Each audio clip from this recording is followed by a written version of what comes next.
The next big United Nations climate change conference is underway at the Egyptian resort city of Sharm el-Sheikh.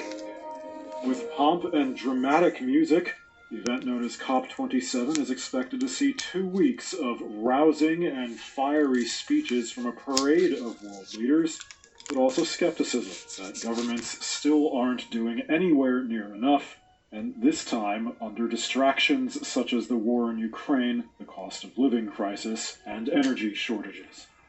This was the UN Secretary General Antonio Guterres on Monday, and former US Vice President Al Gore. We are on a highway to climate hell with our foot still on the accelerator. We have a credibility problem, all of us.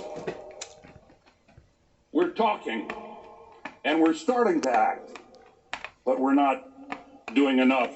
So far, there have been a number of small developments to watch out of the conference. One, more than 25 countries announced billions more dollars in financing to end deforestation by 2030. Although past progress on that front has been patchy, and the member states involved, who are chaired by the US and Ghana, only represent about 35% of the world's woodlands. Additionally, delegates on Sunday agreed to discuss compensating poor countries for damage already occurring due to climate change, such as this year's catastrophic flooding in Pakistan. It's the first time that such compensation's been placed on the formal agenda at one of these conferences, which have been going on for decades.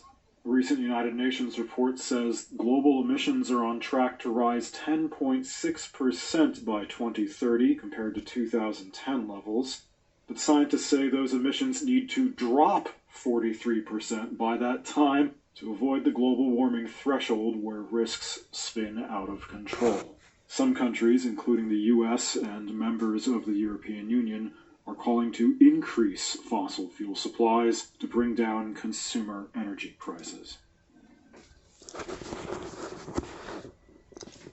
This is Neil's Han Dynasty. Like, share, and subscribe. Buy some silver and some platinum. Be kind, helpful, and grateful. This message was not brought to you by Sweet Tarts. It's just my favorite candy, so I figured I'd fuck with everybody. Have a good night.